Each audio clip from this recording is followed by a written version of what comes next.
Welcome, fellow seekers of challenge and triumph, to the SufferSooner podcast. Join us on a journey where ordinary souls embark on extraordinary endeavors. From the relentless grind of gravel to the punishing gauntlet that is triathlon, we've tasted our fair share of suffering. So fellow endurance warriors, let's lace up our shoes, strap on our goggles, and dive headfirst into the challenge, knowing that with every step, stroke, and pedal forward, we grow stronger together.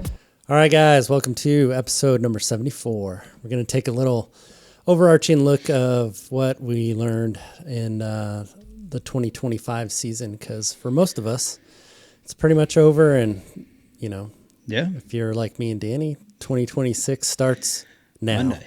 Oh, now.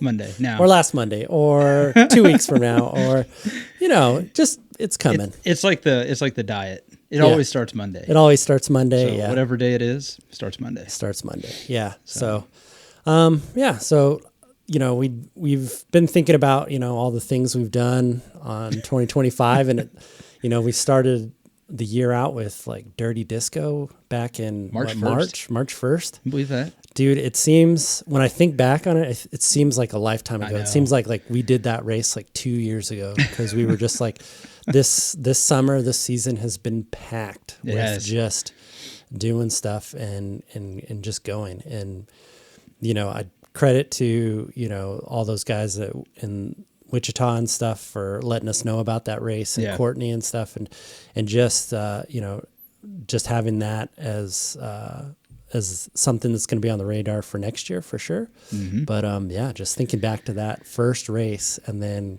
coming all the way here where we just finished Opawapu last weekend. Yeah.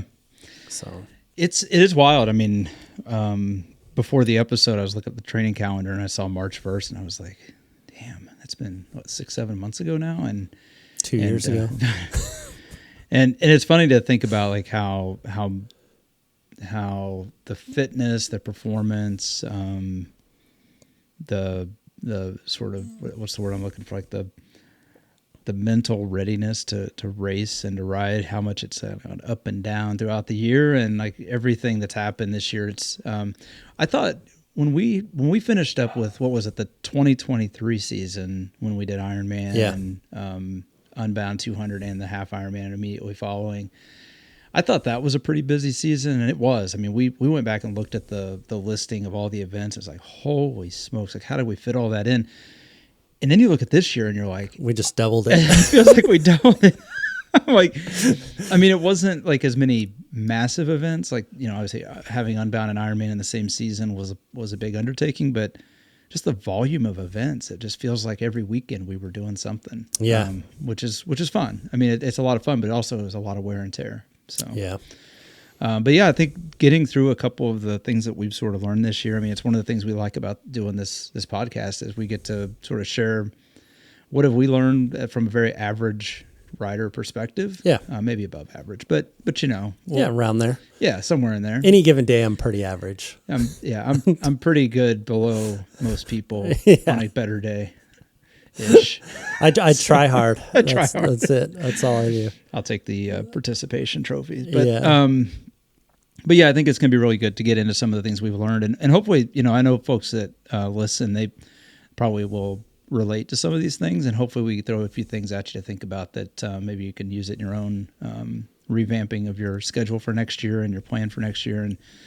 And really just trying to get better every year. I mean, it just seems like since we've been on this ride, every year has improved in some way, shape, or form. I feel pretty confident saying that.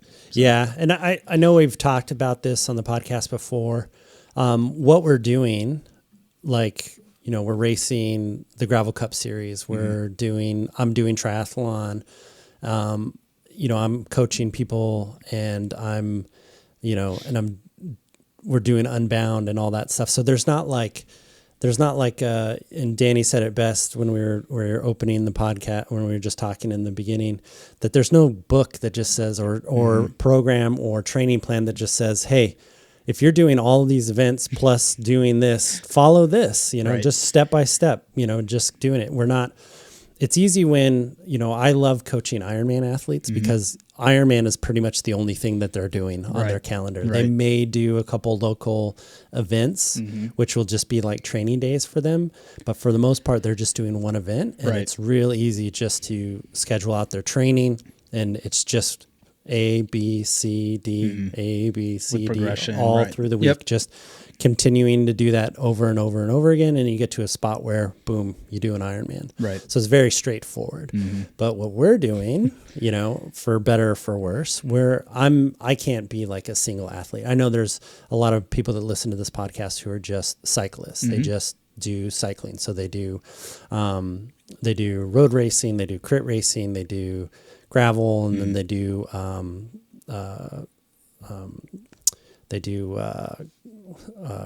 cyclocross. And so like, it's just all biking. It's just different, different surfaces. Right. So it's the training is kind of more straightforward through the season. It'll be changed up for specific stuff, but it's a little bit more. You get specialty in there, but it's a lot like any kind of running schedule, running plan. It's the same sport. You vary your training to influence certain aspects of your performance. So that's, and hopefully like people can learn from kind of our little, journey through all this stuff. I think one of the biggest takeaways, and you hear this all the time with pros, with amateurs, with anybody, it's always consistency. Yeah. And it's one of those things that's easier said than done. Well, can we also say, I mean, you're right. You hear it all the time about consistency, but it's not the thing that will guarantee you results. But if you don't do it, you can guarantee you won't get the result. Yes. So I always ask, I kind of think of like consistency is one of those things where the more consistent you are, the more you kind of know what the outcome of the race will be. Like if you're not consistent, there's a chance that even if you don't make a mistake, you don't really know the outcome of the race. And I'll use my own example. I was not very consistent through this Gravel Cup series ever. Like I was on good form. I was feeling really good. Each Gravel Cup race, I was doing very good. Yeah. So the trajectory was, I was going up towards Unbound. I was flying high. You were. I mean, you were decimating me, and any hopes that I had of winning a race, you were just crushing me every weekend. Right. So, but in the background, I was missing a lot of weekday workouts. I was not being consistent with the bike riding and then doing what I needed to do to prepare for that. And so on Unbound, I was feeling phenomenal. I was feeling great. I was in the zone. Yeah. All my numbers were looking good. I was not pushing too hard. I was doing everything I was supposed to do, but got heat exhaustion, heat stroke, whatever you want to call it, and just derailed the whole day. Yeah. And, we'll get into some more stuff about that, but if I were more consistent, that might have not happened, or it maybe did happen, depending on, how you deal with the heat stress. But for me, I was just going off of like, oh, well, I raced a lot, so I should be in good form. Well, and you were also doing a lot of non-bike activities. So you were swimming a lot. You were still lifting a lot, at least consistently.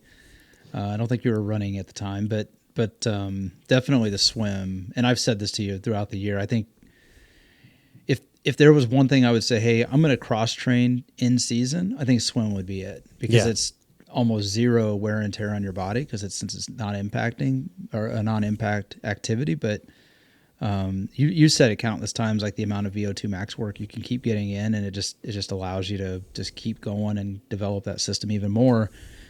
My suspicion is that when you got to Unbound, like, that was also supporting your performance in races. Yes. So like it wasn't, and I want to say, not that I was not being consistent working out. Right. I was not being consistent riding my bike. Right. So I was swimming. You were fit. I was swimming and lifting weights consistently. I was not riding my bike consistently. Yeah. So then I had to lean on, and basically when we did the Gravel Cup series, I was leaning more on the swim, more than I thought on the swim and the strength fitness than I actually thought it was. I thought it was like, oh, I'm just, I'm getting the right amount of bike workouts. And I looked back and I was like, I did not. I was leaning way heavy, way too heavy on swimming and strength than I should have been It does bring up an interesting question though, because I know a lot of plans, including the ones that we typically follow, put so much emphasis on base riding. Mm-hmm. And if there's any area of consistency that you probably fell apart, is you probably didn't get a lot of those true base rides in. Right. Because when we were riding races or just, on a Saturday that tends to get a little bit more spicy anyway.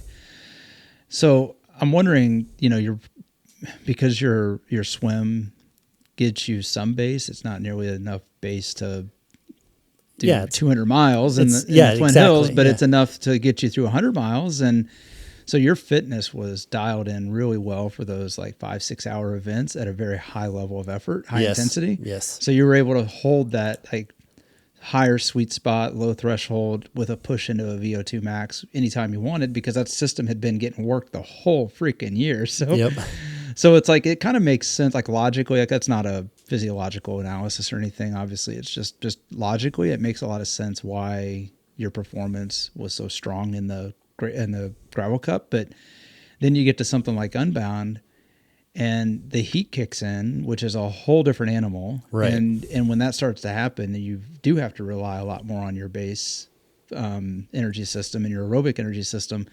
And it was like, nope. Like, I'll see you later, man. You're going to pull over. You're going to pull over right here. And if you don't pass out, I'm going to start making you puke. Yeah. so it was bad. But no, and I mean, it's a lot of speculation. It could have just been, hey, you know what? The heat just got to you that day, and that's just the end of the story. Yeah. It's hard to say. And, looking back at it, I would say it was, there's going to be some changes, and we're going to talk about that too, is, when we get to like how to prep for your A race and stuff. But again, like I say, consistency is king.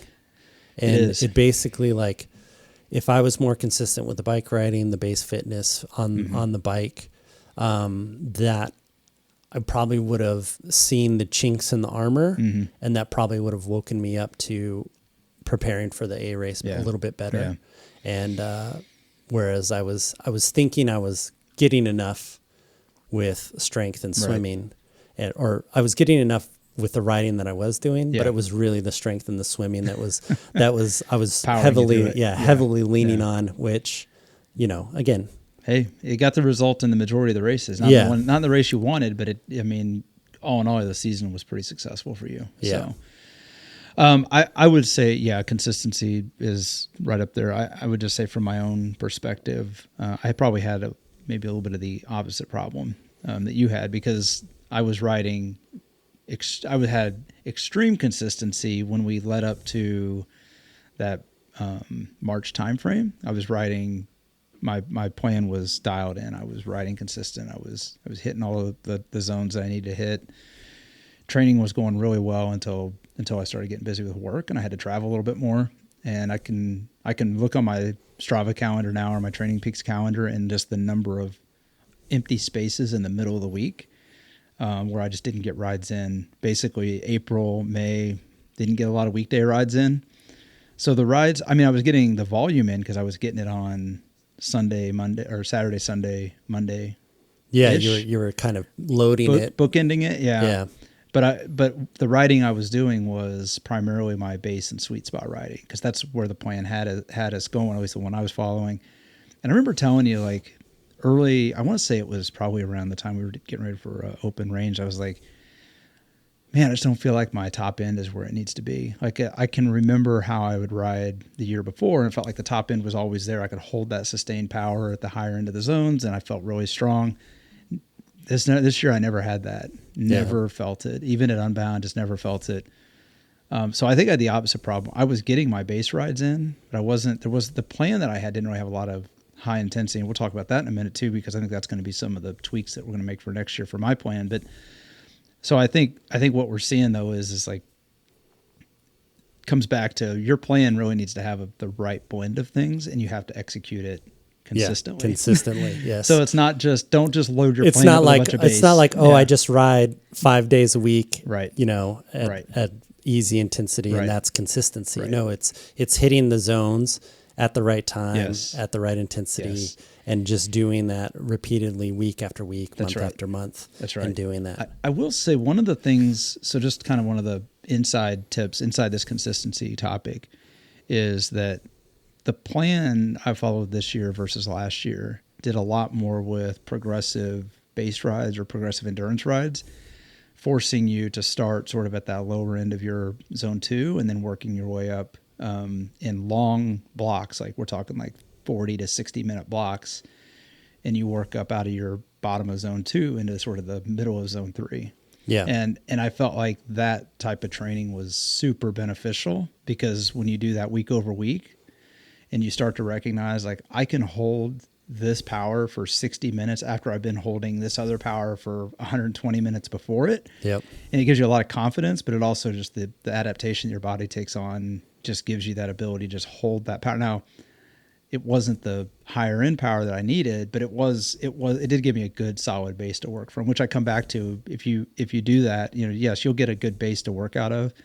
But when you start talking about things like Unbound and, Mule Skinner and Open Range, where you've got to really rely on that top end energy system to get up and over some of the punchiness, or out of B roads and minimum maintenance stuff, it's just, you got to have that top end. Yeah. So, it's gotta be there. Yep. Yeah. So, but yeah, I know it seems like a very obvious one, and it is, but I bet everybody could look back at the end of the year and go, gosh, I could have been more consistent here in my plan. And there's a lot of reasons, right? I talk about, work commitments, people have, family commitments. I had vacations in there somewhere that I probably could have, been more disciplined on.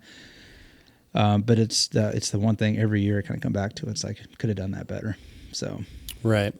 Yeah. And the consistency doesn't even have to be with the workouts too. Like, I found that like on my heavy training weeks, I was consistently not eating enough. And so I would have like 2 weeks of really good training followed by a week where I was just depleted. And it was because I didn't eat enough off the bike to fuel the amount of training I was doing. So then my body was like, bro, we got to stop. Yeah. And so then it was just like, I didn't figure that out until, I don't know, like a month after Unbound that I was doing that. Yeah. And so. Well, this is a good time to talk to you about, every morning I like to start my day off with a scoop of AG1.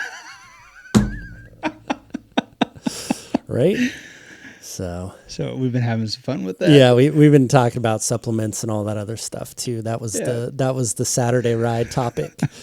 But it's a preview for a future podcast. Exactly. Topic, so I'm just saying if it works for you, it works for you, I guess. But yeah, but interesting you point that out. I want to pick on that because we didn't really talk about that one too much over the last week or so.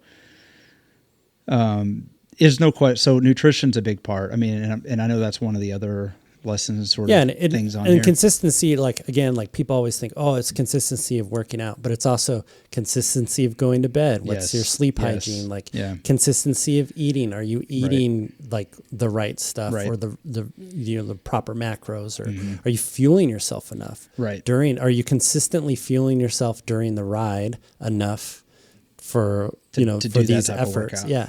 And so that's what we're talking about. Like consistency is the whole package, not just the workout. A lot of people just think, well, I worked out every day, for the last, let's say 5 months or whatever. So I'm consistent. It's like, that's one part of your consistency of workouts. But like, are you consistently hitting different zones during your week? Are you consistently, sleeping, you're having good quality sleep, or do you have like new puppies in the house and they're like waking you up in the middle of the night? Sounds familiar. Yeah. My Dalmatian has this bad habit of drinking too much water before he goes to bed. And so like say drinking before bed, but so he likes to get up at like 3 a.m. and go to the bathroom. And of course I'm like, once you're up, it's I'm like, now I'm up. And so I'm like, great. So my day starts at 3. It's a good time to get a core workout in. Oh my gosh, that's enough. Well, that's probably a good segue, if you don't mind. I want to kind of move into the nutrition side because it really is hand in hand. And nutrition for me, that was one of the sort of points that's the thing that you were working on this year. Yeah. Especially after early season disasters in the first 2 races between Dirty Disco and Flint Hills Gravel. Yeah, Flint Hills was a rough day for you, nutrition wise. Yeah, it was a hard day in the office. Yeah, I don't really remember a lot of that ride, which tends to be a glycogen depletion issue. So it's probably better that way. Yeah, it was a pretty ugly sight. Hopefully there aren't too many pictures from that day. But man, one thing I will tell you is if you're feeling that way, just stop at Casey's, grab you a nice tall Coke, and you'll be good. You'll be in great shape. Flying high. I was feeling good after that. Yep. And they turned around. Those The nerds gummy clusters. Yeah. Those have saved me more than than I can say. So you mentioned the nutrition side. For me, that's two different things. It's the in-race nutrition, which is, that was one of the things, like when I look ahead to next year, I have to nail that out of the gate. It cannot be another situation like I had this year and probably last year and the year before that. Yeah, it seems like I think this year, the thing me. that I noticed the most from you this year is that your nutrition for on the bike started to get more consistent. Like you started to believe and you started to just, like Neo in the Matrix, he's beginning to believe. You just basically, you would just take like that, whatever your caloric intake was per bottle, you just started hammering that down no matter what. You just started doing the Travis method. You're not drinking it for the taste. That's right. You just started doing it. So I noticed that. And then once you started doing that and just buying it all in and just being like, this is what I have to do, like the races really started coming around for you. Yeah, it did. It didn't have as many performance drop-offs. And I've always been fine with like understanding that you got to eat on the bike. But I think where I've had issues the last year and really the early part of this year is the sugar water mix, because we both do the homebrew sugar water. So the mix that I would do, I would get caught in either having it too concentrated, and then on the warmer days, like it's too concentrated, so you start battling a dehydration issue. Which I had that happen. It happened at Humphreys last year. That's exactly what shut me down last year. I had dehydration because my bottles were too concentrated. This year, it was kind of the other side of that. It was the bottles were fine, but because it was cooler weather early in the year, I wasn't drinking it. Yeah. And so then I didn't have solid foods to supplement, so I started falling behind. And anybody that rides more than 3 or 4 hours knows that by hour 5, if you did not fuel well in hour 1, you're screwed. Yeah. You can't, there's no making it up. You pretty much have to pull over the side of the road and just let your body recover, and then you can get back and go. And that's really what happened at the Flint Hills when I stopped at that Casey's. We were there for probably 30 minutes. Yeah. And, which is just absurd. But so that's the on the bike nutrition. I don't think that's going to be a problem next year. I take a lot of notes this year and really, focusing on the mixture that I'm using. And I feel like I've gotten it dialed in with both a good base nutrition, like a bottle mix plus my electrolytes. And typically I like to keep electrolytes separate because, your drinking rate is different than your sweat rate on different temperatures. But to your point, like I've finally just got to the point where it's like, all right, here's what I'm going to put in my bottles so that no matter what the temperature is, this is what I can expect out of them. And I'm just going to down it and that's it. And there's, if it's cold, it's cold, but I'm going to drink it. Yep. So I have done much better about that. The other side of nutrition for me is the off the bike nutrition. And you mentioned on the consistency part, like you would have a hard week in your nutrition, like you wouldn't eat enough. And then you'd have a kind of a crash week where it's like, oh my gosh, my body's not recovering. I'm not getting the sleep I need because I'm low on calories and it's disrupting my sleep, or I got, whatever else is going on. And I did splurge and I bought into that Fuelin app because I got suckered into all the marketing hype. Yep. So not to try to review that here, but it's interesting. I'm not sure I would say it's completely, I think it's like $100 for the year, something like that. Is it worth it? That's everybody's opinion. I don't know. Will I renew it? Not unless they come out with some more features. I'm not going to review that here. We can do a whole episode on that. But I did try it out, and it gave me some good insights for like how to thoughts for fueling during the rides, and then fueling off the bike which is more important to me. Yeah, it does do a really good job of I used to always think of it as and right or wrong, probably just the amateur in me. We would go do a 6-hour Sunday ride. So what would I do? I would eat a ton of food after the 6-hour ride.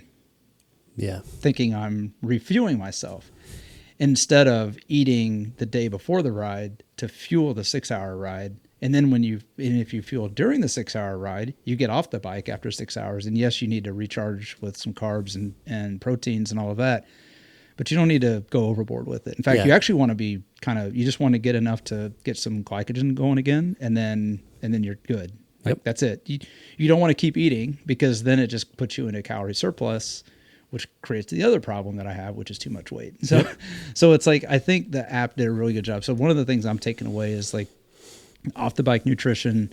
And I heard this, you're going to laugh, but I think I've told you, like, my very first intro into like cycling was the Peloton. Yeah. We all laugh about that, but there is one of the coaches, he still does it. And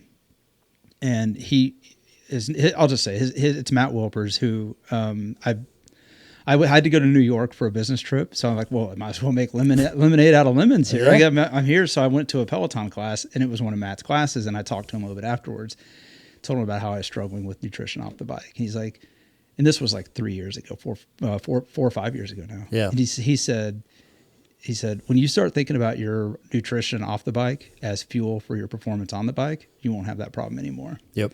And I wish I would have actually like thought about what that means, but now here it is 5 years later or whatever. And I'm like, that's what he meant. I'm like, why didn't I think of this before? So now I'm like, even this fall, I've thought a lot about and planned out like, hey, this is what I'm going to eat leading up to the hard weekend when we do a hard Saturday and a long Sunday rides. Yeah. So I feel like off the bike nutrition is something that's going to be a huge focus. It's already a focus in the off season, because obviously you have to be a little bit more careful about what you eat, and so you don't gain weight in the off season. But I'm really, really looking forward to that. That's going to be a good one for sure. So yeah. So you want to get into? I do want to come back to something you mentioned on the consistency thing and how it might have affected your heat adaptation. Yeah. So maybe let's talk a little bit about like, historically, I don't remember the heat affecting you so much, but something about this year, the heat has affected you more this year, because it affected you on some training rides too. Yes. So usually what happens, and this has been historically the case. Yeah. So just like, I don't think I've ever shared this, but usually my first spring ride is always by myself, because I end up crashing. You fall over. Fall over. It's just to get it out of the way. Yeah, do it and get it out of the way. Was your first outdoor ride Dirty Disco this year? Because we both crashed. Yes, because we both crashed. So like, it's just one of my superstitions. It's just one of those things that I do, is like the first spring ride. I usually try to do it by myself, because like, one time I tried like clipping in on an uphill, but I clipped in on the downside. Looking at it, it was probably the dumbest, rookiest thing. And I've been riding bikes since I was a teenager. Mm-hmm. So it's just like, what am I doing? Like you just, you get outside, you get excited, you're just not thinking clearly. And so like, the other thing with the heat adaptation is usually there is a hot day before like Unbound or some big race. Yep. And I will go out there and I will suffer and I will die 1,000 deaths by myself in the heat and just cook myself. Yeah. And then I'm good after that. Sure. Like my body. You gotta get the first one out of the way. Yeah. This year we didn't have it was pretty moderate. Yeah. It was a very moderate year. And so we didn't have that. And again, this is one of the changes that, I'm going into an A race and stuff, is to not leave any stone unturned. Mm-hmm. Even though the weather leading into Unbound the week of said it wasn't going to get any hotter than 80 degrees. Right. And we rode in 80-degree weather. That's right. But anybody who looks at Unbound or does Unbound, the heat is notorious. So exposed. You're so exposed. Yeah. You should not ever take it lightly. Even if it's raining on you. 85 might as well be 95 out there. Yeah. And even if it's raining most of the day, if there is a chance that sun comes out, there is a chance that it could be 100 degrees. Right. Easy on those roads. And I just did not prepare for the heat. And it's something that like I look back and I was like, you should have done it. It affects you. But again, I was, just had the blinders on and just was like, well, I rode, Mule Skinner and that was kind of hot and it was basically going to be the same temperature as it was at Unbound. And that just didn't work. And so from now on, it will be, 4 weeks leading up to, or 6 weeks out of Unbound will be 4 weeks of straight heat training on, indoors, wearing warm stuff, or if it's hot enough outside, I will be riding in the heat just to get that part done and over with. I bought one of those the little portable sauna things. Yep, getting one of those too. So so it's like I'm just gonna just figure out how to get heat adapted. If we have cool weather, I mean, this was an odd year for the weather. I mean, whatever warm weather we missed in May, we got it all back in August. Yeah. And then some. Yeah. This summer has definitely been for all the time that I've been here, it was consistently just 100-degree days for back to back to back to back. Might as well have been in New Mexico. Yeah. Even then it's not as hot. Like, it's just ridiculous. So that's just like not leaving any stone unturned going into, into a race like that. It's pretty wild. Like, it doesn't take terribly long to get heat adapted, but no. But and like I said, it just takes me about like one really shitty day. Yeah. And then I'm okay. Right. And yeah. Yeah. So, I mean, and that kind of goes into some of the race prep stuff. We talked a little bit about, we've learned, I think also, I don't want to speak for you, but definitely learned a lot this year on prepping more for races and being ready for the A race. And it kind of combines some of the things we just talked about. It starts with the consistency of your training leading up to it. I mean, I think I told you 2 or 3 weeks before Unbound, I was like, yeah, my training has been totally red. I mean, I was in the dumps anyway. You kind of get to, how it is. You get close to it and you're like, I didn't do enough. I'm lazy. I'm a bum. I don't even know why I'm doing it. In fact, I don't think I ever told you, but I had one day I was like, you know what? F this. I'm not doing freaking Unbound this year. I'm not doing, you know what it was? It was in the middle of one of the gravel cup races. And I was in one of those, suck moments. Yeah. And I was like, I don't even know why I'm doing this anymore. I'm not doing Unbound this year. Fun. I don't like it. I hate it. It's like, usually it's like, I need to get some salt in me. I'm like, no, I fucking had a whole bag of salt. I'm not doing any more salt. I don't I'm like the any of this. saltiest person now, right now. Right. Just crashing out. But no, I mean, all kidding aside, I mean, it was some tough situation, but it's like the consistency part is so huge. And I remember telling you, I was like, we had a good plan. Like, you were going to pull, then I would pull, then we would race to the end. And just, the goal was for both of us to hit the beat the sun mark. And I think we had a really good plan, but I told you, I didn't think I was going to be ready for it. I was going to probably crash it, not crash, but like my energy levels would probably crash because I hadn't been riding enough. I didn't have any top end, like all the excuses I could come up with. Yeah. Mercury was in a retrograde, the sun and moon were out of alignment. You didn't have your gravel crystals charged. A little bit of wobble in the earth that I wasn't comfortable with. And so it's just all this stuff. And I will say, I think I did a really good job getting out of that funk the week of the race. And then I did a really good job of fueling in advance, drinking a lot of hydration, a lot of electrolytes that week. And I definitely ate well the morning of. I mean, that was probably the first morning when I started up the Red Bull plus some protein plus a lot of additional carbs, and I felt really good when we started. And I didn't know the day was going to turn out as well as it did, but I was shocked. I was absolutely shocked. But what it did was it taught me about the importance of a race prep and being in the right mindset. And I think I'm going to carry a lot of that into next year, where when we have a true A race, it's like, be ready, because the mental side of it's always a challenge, but be ready to put out the physical effort and put your body in a position to be able to execute it. Yeah, so. I think with the Gravel Cup series, we would race every weekend, and we would almost treat it like an A race, because we would race with our friends, and the part of it, and it's something I think, I'm going to look more into. I haven't looked into the details of the race files and all that stuff. And I've done a little bit of tweaking to the training plan for next Unbound. Mm-hmm. But, sometimes it just kind of goes back to the fact, like, you got to be disciplined on these races. We knew we had no qualms about, we weren't racing for the podium spot at the pretty sure Gravel that. Cup Yeah, series. pretty sure that. We're not, and we were just there to have fun. Mm-hmm. and we had a lot of fun. Like, I had so much fun this year racing with everybody, and definitely going to be doing it next year. I just think that when you approach a B, and C race, you need to be disciplined with what they are beforehand, not just go like, oh, this is a B race, and then you find yourself taking a flyer off the front. that happened.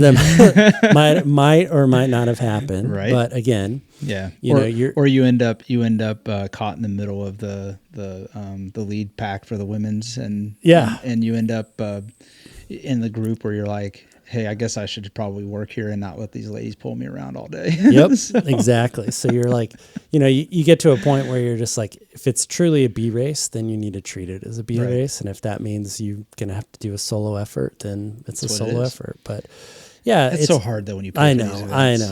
know. It's so much better to suffer with friends than it is to suffer alone. That's right.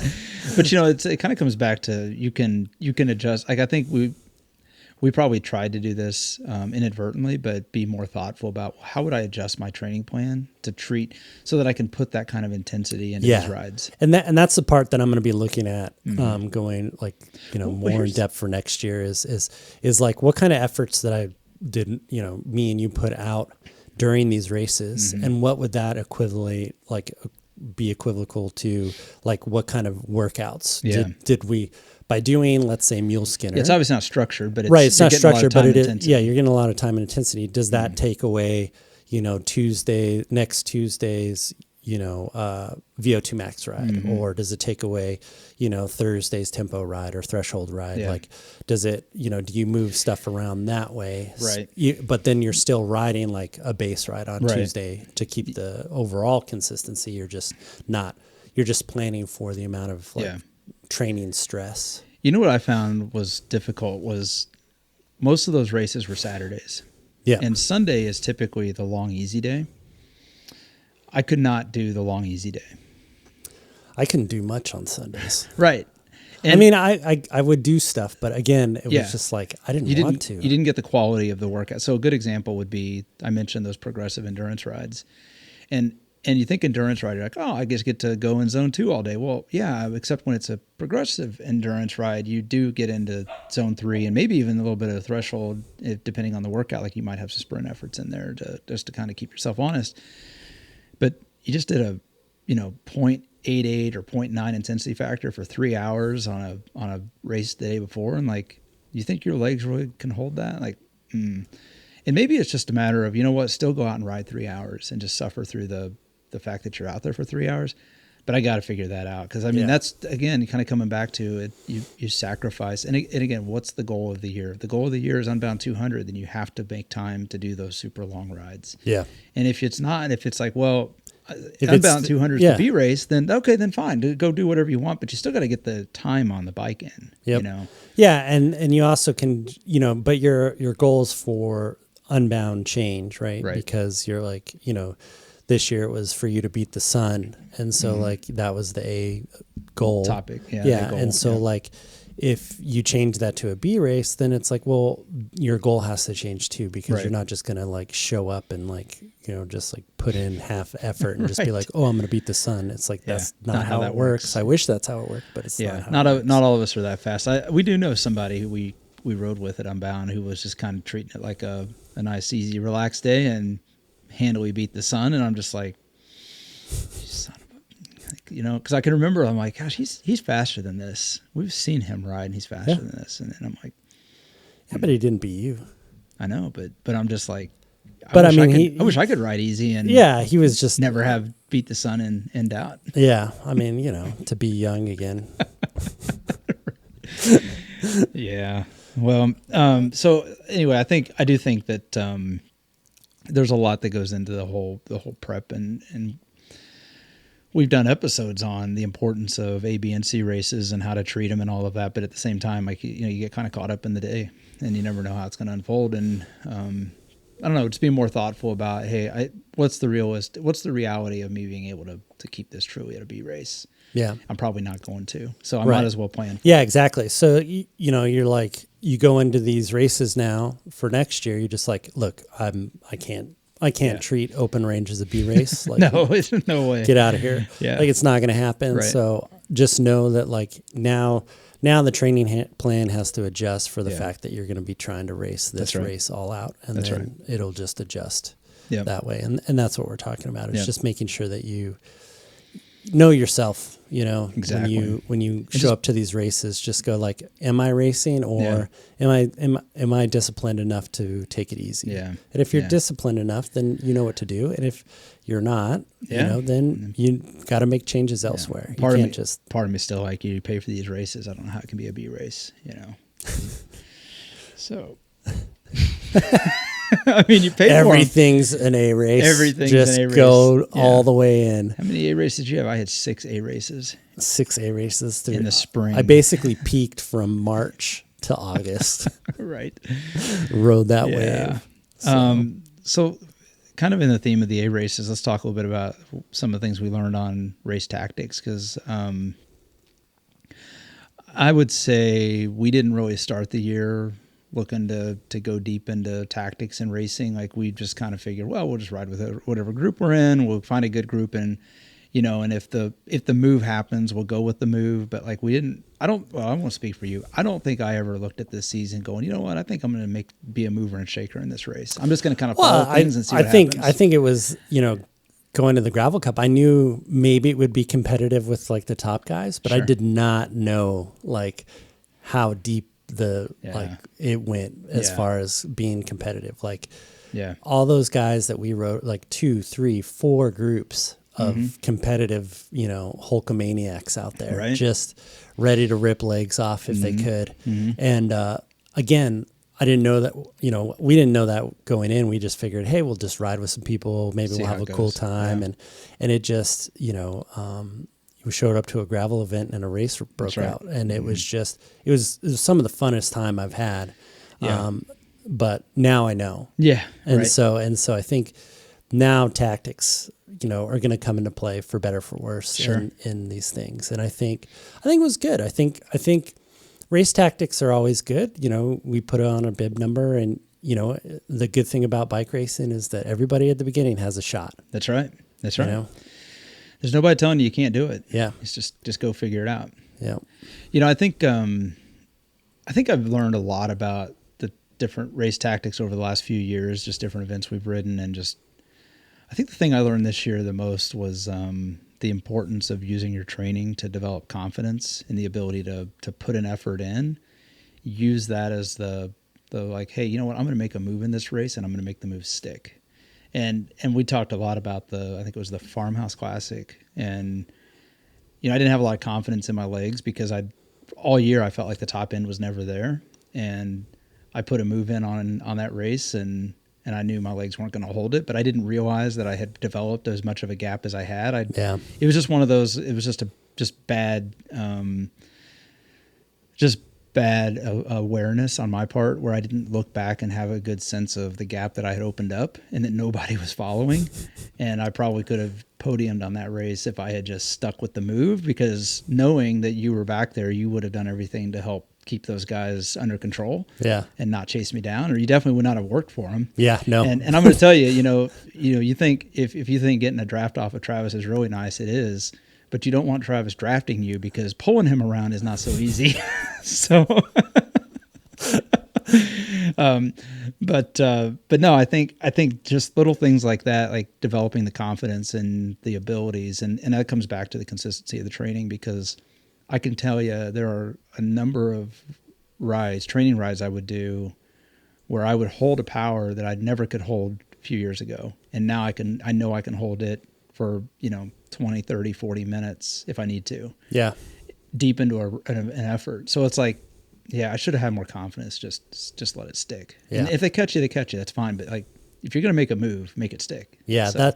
And we talked a lot after that race, and I told you, I was like, look, man, when you make a move, just go. Right. Like just if you get caught, oh well, then you know, if you look back after a while and you see somebody's doing a concerted effort to chase you down, well, then use that time to recover. Yeah. Yeah. You know, and then you make another attack. Make another move later on. Like, because that one guy is going to be the only guy motivated to chase you down. So I'm like, just follow and I think I told you too, is like follow the instinct, because now you're developing that race instinct, like sometimes, like you've said it too, like you'll just see me kind of look around, and then the next thing you know, I'm like on the side and blasting out of the group. And it's just that, and it's just my instinct of like, all right, I'm done with this group. It's time to move on. Yeah. And, you know, like people look to people like that to just latch onto. So just follow your instinct. And I've made huge mistakes. Yeah. You know, I've been caught. I've been caught and dropped and fought my way back and, you know, all that stuff. So, yeah. And I think that's what part of just growing as a rider and just growing in your own, again, the confidence in your own athletic abilities. Like,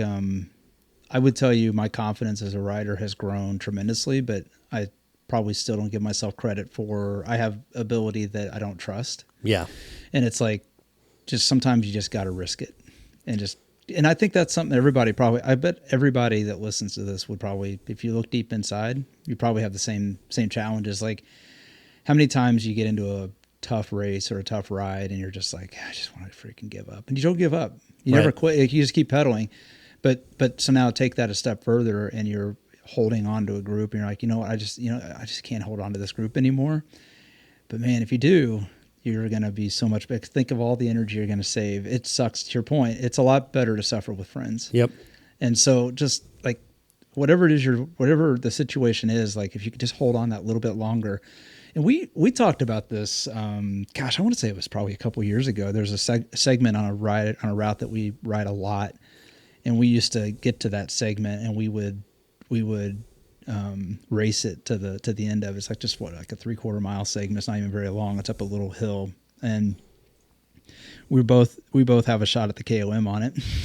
So we like to race it, and I can remember countless times we go up it, and it was just a matter of which one of us that day was going to hold on longer. Yep. And wait for the other one to quit. So anyway, it's just I think there's just a lot in the tactics that comes back to you establish the confidence by just doing it, but then you also you learn a lot about yourself just through that consistent training, and it just all builds. Like it's all building off of those same concepts. So. Yeah, and I've done well at races where I felt like complete garbage, and I have done horrible at races when I've gone in feeling like I was like the best one there. You know, the biggest fear I have if I feel like we're racing on a day is when you come up to the start line and you're like, I don't know about this. I don't know how I'm I don't want to be here. I don't want to be here. And I'm like, did he drink a Monster? Oh, we're screwed. It's like screwed. We're like, oh, what color was the Monster? Was it the green one? If it was the green one, no. We're so hosed.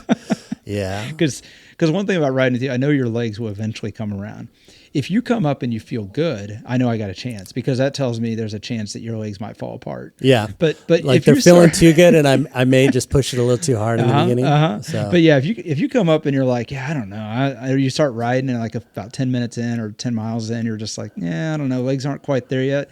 Because I can remember a year ago, this weekend a year ago, when we did Big Sugar, and it was that first like 30 miles, and you were just like, God, my legs are garbage. And and the next thing I know, you're freaking, like we both had this great moment, like one of the rare times we both felt great. And we were just freaking cruising, and then all of a sudden my legs just took a nosedive.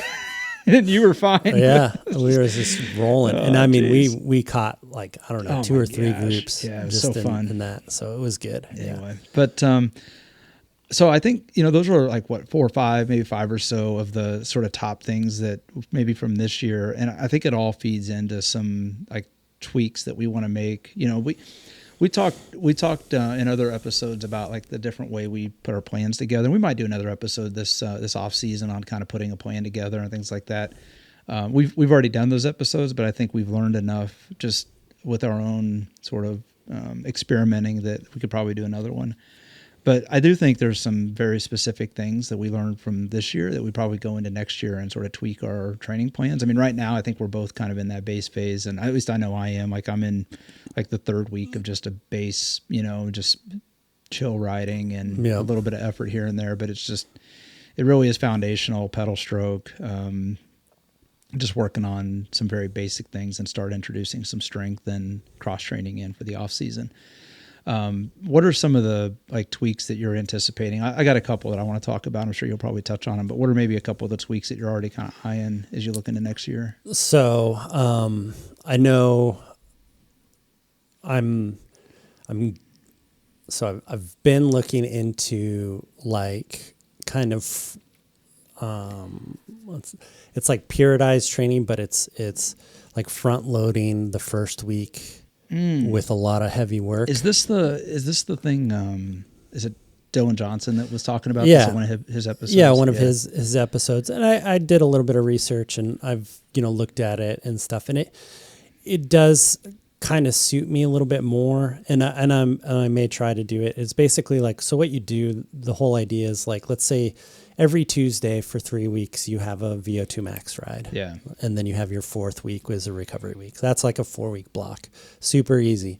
So instead of doing a VO2 max block, a VO2 max workout on every Tuesday for 3 weeks. Right. The first week you do 3 VO2 max load 'em up. workouts. So then you do those 3 when you're feeling the freshest. You're coming off of your recovery week. You're feeling the freshest. Boom, you get out all that quality and you work through that progression through that VO2 max. The next week you're going to do 3, like, let's say threshold rides. Yeah. No VO2 max. Yeah. And then the next week you're going to do, your tempo rides and then your recovery ride, basically. You're still doing your long ride. Yeah. You're still doing your endurance-based rides. But basically the idea is that VO2 max will ramp up in that first week. Yeah. And then it'll, Kinda you're going to get some settle in. adaptation as it's going to stress the body so it ramps up. And over the next 3 weeks, because it's like a 4-week take, so it's going to ramp up. And by the time you come off of that recovery week, it's starting to level off and come down. And then you're just going to give it again. And that's the science behind it. Sure. Again, with any training plan or any training that you do, we always say in the experiment of, N1, right? Basically, you have to try this, and now's a good time to try stuff like that because it's the off season. So, come December or whatever, I'm going to try to put in one of those blocks, see how I feel, see how it works out, see if the wheels come flaming off, then it's one of those things that it didn't work. Doesn't work but for you. At least I know it in December and not May. Right. Where you're just wrecking the rest of your season now. Yeah. So something like that I think is going to be a tweaking. And then again, looking more at carrying keeping the high end fitness, the VO2 max stuff, that stuff, just working that in just a little bit more, not as far as like progressing my system harder, but basically not letting it fall off. So I feel like a lot of Unbound plans and some training in general, they, the first month of the plan, you're hitting all the systems and then are just boosting it all up. Sure. Then you have the medium part of the plan where you're boosting out the volume, but you're never coming back to that VO2 max. So your VO2 max is just falling down towards your threshold. And then you get to 4 weeks out before the race, then they push it back up. Yeah. I feel like for me, it needs to be something that just constantly kind of pushes it up every once in a while. So like maybe one time a month is a VO2 max or something like that. So, well, it'll be interesting to see how your body reacts to doing multiple VO2s in the week. Most of the plans we've done already have two, like they have a threshold and a VO2 max. So it's probably not much of a stretch to have 2 VO2 maxes. It'll be interesting to see if that third one, if your legs recover well enough and if your body recovers enough to do it. But I suspect you probably will. I mean, we'll see. It'd be interesting to see how it works. And do you feel like you get the gains from it, or at least the maintenance of your VO2 max from it? Yeah. Because again, I'm, not to beat a dead horse or whatever, but I have been riding for a very long time. Sure. I know my numbers. I know my power numbers. I know my personal best power numbers. I know my, all of that stuff. I know it all by heart because I've been basically self-coaching myself for, a number of years. And plus I coach other athletes and stuff too. Yeah, but you've seen enough. Yeah. So I've seen enough. And so it's just one of those things that if it works, cool. The science is great. Cause I would much rather do the hard stuff when I feel fresh. For me, week 3 of any build block is rough, the worst. Yeah, because you're just totally. I'm just down. totally cooked, and it's not really. It's just basically that accumulation of the fatigue, and so that VO2 max workout that's let's say it's on a Tuesday, I don't feel recovered on that 3rd week till maybe Friday. Right. Yeah. So it's just that recovery section's longer. And so then you have to kind of plan for that. And that's how I've been planning for it. So in the past, I've been moving my VO2 max workouts to Monday. So after our Sunday long ride, I can do the VO2 max work on Monday. Yeah. And then, but I only do that in the 3rd week because I'm already coming off being tired and then I can recover. Yeah. Whereas this way I'm feeling as I start to fade, the workouts get a little bit easier Sure. as far as power wise. Yeah. And then being able to hit. Yeah, because then it just turns into the mental, like I just got to get this done versus, oh my gosh, are my legs even going to feel good enough to because do it? Yeah. I don't know if, if you're like me, sometimes you see the workout and it's like this and you're like, I don't know if I want to do it. Like, I don't know if I can get through that. I don't even know. And then you get out and you ride it and sometimes you have a it good comes day. around. Yeah. And then sometimes you don't. There's a lot of times I've had VO2 max rides where going into it, I'm like, I am not doing this. But by the time you get through the first block of that workout, the second and third, you're like, yeah, this is all right. Okay, I'm good. Yeah. I'm good. Legs just had to wake up. Similar thing for me on the tweaks for the plan. So last year, I mentioned earlier that I kept making the comment throughout the year. I just felt like the top end was never there. It's, Even though he says the top end wasn't there, but he has always been like, he would always destroy me on the climbs. So yeah, and the yeah. power was there. Yeah. I think again, that confidence of doing it, like again, with the consistency of doing stuff, you build the confidence of like, yes, I can hold this for, however long. It's a fair point. I mean, I say the power, I say the top end wasn't there, but I set a PR in like 1, 5, 20, 30, 45 second and a minute power this year. So, I've definitely had the punchiness. And I think if I've learned one thing about myself this year is I don't think I realize how punchy of a rider I can be. Like Trust me, he's very punchy. Yeah, I'm not I don't really think I do a lot of things well, but one thing I think I do okay is I think I do a pretty good job of like that initial burst. Mm-hmm. I think for the first 5 to 10 seconds, I can probably hang with just about anybody out there. Yeah. Beyond that, I fall off very fast. But first 5 seconds, I can hang with most people for whatever reason.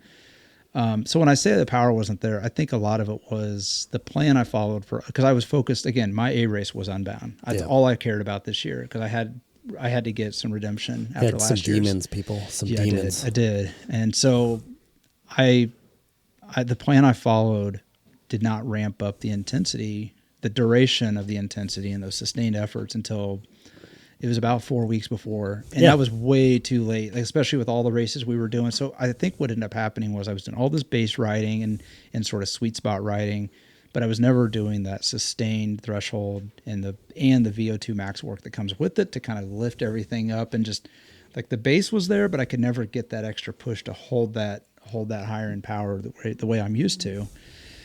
So this year I'm definitely, I've adjusted my plan. I've built a plan around being ready for open range as an A race, meaning I will actually get my VO2 max sustained efforts will start in February and March instead of waiting until April and early May. And so I think that what that's going to do is actually going to give me time for effectively 2 build blocks that I didn't have this year. This year was really only 1 build block. So I'm going to have 2 builds and a specialty block where I can really work on that sustained power output, and combined with some of the other tweaks I'm doing with off the bike stuff, I want to be able to increase that 20, 30, 60 minute power curve, portion of my power curve, because I feel like that's where all my opportunity is right now. Yeah.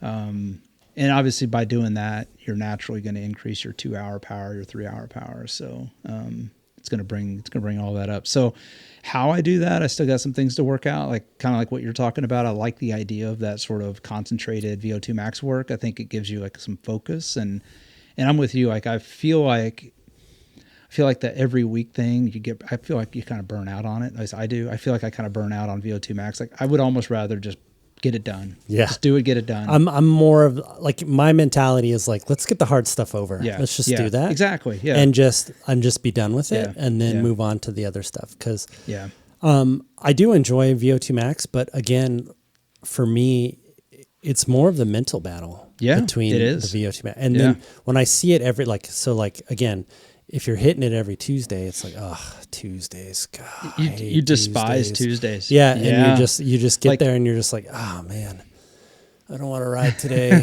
I just know it's going to hurt. And then hey, Travis, you riding today? I don't know, maybe. Okay. Well, if you don't ride, I'm not going to ride. Yeah, exactly. So it's one of those things of just knowing yourself and knowing how you're reacting to the training. And I feel like, once looking at it and just thinking about it a little bit and just going, I mean, again, you're not getting everything. It comes with a trade-off, right? It does. So yeah. you're not getting as much of a build on that VO2 max that you would if you spread it out over 3 weeks, because you can make that duration for the week longer. Yeah. Like, it's not like you're going to you can't ride. There's a max amount of VO2 effort that you can make. Right. You in can't a do week. 5 days a week. Yeah. Right. You can't just do it back to back, and you can't do hour workouts like that. Right. So like, let's say like you do an hour on Tuesday, an hour and 15 the next Tuesday, hour and 30 on the next Tuesday. You can't do hour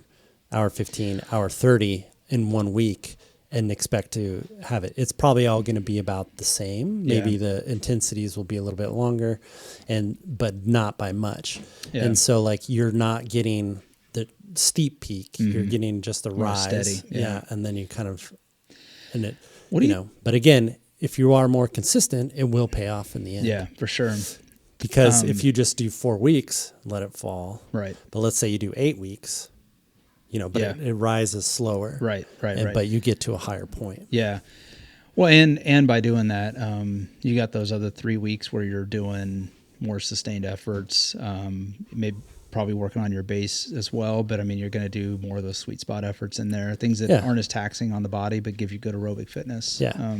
And those are, longer, and you can build those in more again. And that's just like more of the just scheduling of stuff too. Then you can just be like, oh, this first week where, I only have, let's say 10 hours worth of riding. And then the next week will be, 12 and then 15 or whatever. One of the other things I've it was actually a tweak I made this year. Back actually late the year before, and I carried it into this year, and I think I'm going to carry it into next year as well. Is a lot of people, I think a lot of folks get locked in on these plans. Especially if you just buy a cookie cutter plan, a lot of times it's 10 hours a week, 12 hours a week, 15 hours a week, and it cycles through whatever combinations of those. I know it's hard for people, but one of the things I've figured that's helped me the most is that extra half hour per workout during the week. So getting that hour and a half ride instead of an hour ride. And it doesn't seem like much, but 30 extra minutes on at least 2 of the days, the midweek rides. So like Tuesday, Thursday, or Wednesday, Thursday, it doesn't matter which one, but just getting that extra 30 minutes of endurance work, even if it's wrapped around either before or after a VO2 max or something like that. That extra hour that you get, like, to me, an extra hour a week that you're building in, and then maybe you can tack on another hour or 30 minutes of endurance on the weekend ride, like, that pays dividends. It's so wild. Like, you don't think about, like, because like if you just got on your bike and did a 30-minute bike ride, you really wouldn't notice much. But the fact that you wrap it around an effort you're already doing, even if it is already just an endurance ride, you just go another 30 minutes. I think the body gets so much benefit from that. At least I felt like it has. I know there's a lot of people that we ride with that probably already train 2 hours a day, every day, and that's fine. But I'm talking to the folks that maybe are kind of on that cusp where you're like, I'm used to riding my 45 minutes to an hour on a given day. And it's like, well, see if you can add 30 minutes to that. Yeah. And if you can, I think you're going to be very happy with the results. Yeah. We've done that before. We have a Tuesday night group ride, and and you and me have shown up a little bit early. Yeah, hour before. Hour before or 30 minutes before, just whenever, and just go out and do a ride, and then we go and ride with the group real quick. And we know people on the Thursday Cracker Barrel ride, they all ride a little bit early before. Sure. Ride to it and then ride home from it. Ride home from it. Or you have your Saturday group ride that you do, you ride to it, ride home. Like anytime you can add in a little bit of extra, like there's a social aspect to group rides too. Like, so I understand, but for me, most of the time, I'm not the social butterfly. I'm kind of pretty awkward around people. You get along with people just fine. Know what to do with my hands. Know what to do. Yeah. And so, no, I do really enjoy talking to everybody. I just always it's funny. It's funny, like Travis, you say that, but really in most social situations, like people kind of gravitate to you, and just because I'm loud and a ginger. Yeah. Right. But still in a friendly way, people gravitate to you. So like, it's not like you're like awkward. Like everybody's like, who is that guy? No, it's just, So most of the time, like, I'll just watch out for the guy in the orange hoodie. Yeah. Watch out for that guy. He's so weird.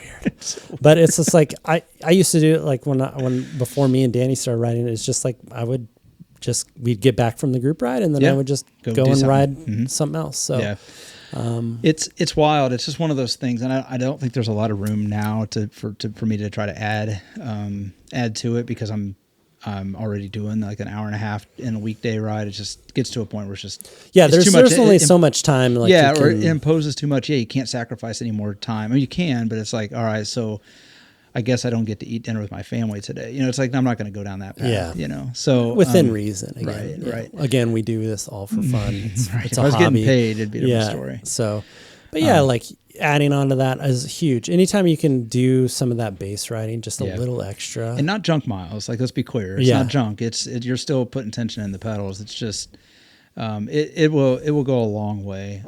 That was probably the thing I noticed the most over, like I said, the last couple of years. The other thing is just one last probably training plan tweak for me that I would call out is, and we talked about this over the weekend on our weekend ride, building the time in and being more diligent with the core work, and making that the priority to do that. Like, how many times we said this, like each of the last couple of years, this is the year that core work gets the priority, right? Like I'm not riding my bike till I get done with my core work. It's like, well, maybe what we need to do is do the core work like first thing when you wake up, so it's done out of the way. It only takes like 20, 30 minutes if you just do a good routine. It doesn't require a ton. It's wild. It's like core work is one of those things, like it requires such little work to get gains, because almost none of us work on it as much as we should. So like anything you do is better than what you're already doing. Exactly. So you're going to get, like, you're on that curve where you're just going to get exponential gains out of it until you hit to a point. But just do 20, 30 minute core work. Like, do it in the morning before anything. And then if you ride later in the day, that's fine. But get it done. Yeah. So, yeah. On your point of that, like, I have basically scheduled my days and with my athletes and stuff that now I get up in the morning, I do some prep work for the family and stuff. Yep. Then I eat breakfast and then I go hit the gym. Yeah. Just like clockwork, just go and do it. Just get it done. Just like making your bed in the morning. It's right? it's a win, right? Yeah. And there's some people that, don't make their beds. That's fine too, whatever. Yeah. But it's just one of those things. You start the day off with a win, and then everything else just super easy. Falls into place. Yeah. So like if you're, or maybe you're like struggling to get bike rides in, make it the first thing. Yeah. You just get up, get that bike ride in. I know people that have done that. They're, like lawyers and stuff, and the only time they can get to work out is early in the morning or late at night, and they just wake up at 4 a.m, get that hour bike ride in, and boom, they've got people to do it. They got their win for the day, and they're moving on. So I hate to admit it, but I'm starting to think the morning people were right. my wife hates that I'm a morning person. Yeah, I can't. I'm not a morning person. I know, because every time we've roomed together, I'm like up in the morning and singing and stuff. And Danny's I sleep. I'm a sleeper. Well, I mean, I think hopefully some of those things. I mean, I know we'll get into the off season here, and we'll talk about some of the tweaks we're making and some of the adjustments in the off season. I just wanted to, I think this episode was really good for just giving you kind of an overview of like what we took away from the season. And again, everybody else is different. If you've taken away some stuff that's, that we should probably talk about, like leave a comment for sure. Yeah. Again, I'm going to shill right now. It's like definitely like, share with your friends, like it, if you like what we're doing, please leave a like. Yeah. Leave a, subscribe, share with your friends, tell us about it. Like we have some stuff in the hopper. Yeah. We're going to work on, especially in this off season, about just bringing more like quality content to you guys and stuff that we're really excited about. And hopefully you guys are going to get excited about it too. But again, just trying to grow the audience, and it would be great just to, get more SufferSooner people. I know. Some more friends. I'd like to get some more people in some of the other groups that I could ride with. Right. The further ones back, and I can truly have a B race. Right. No kidding.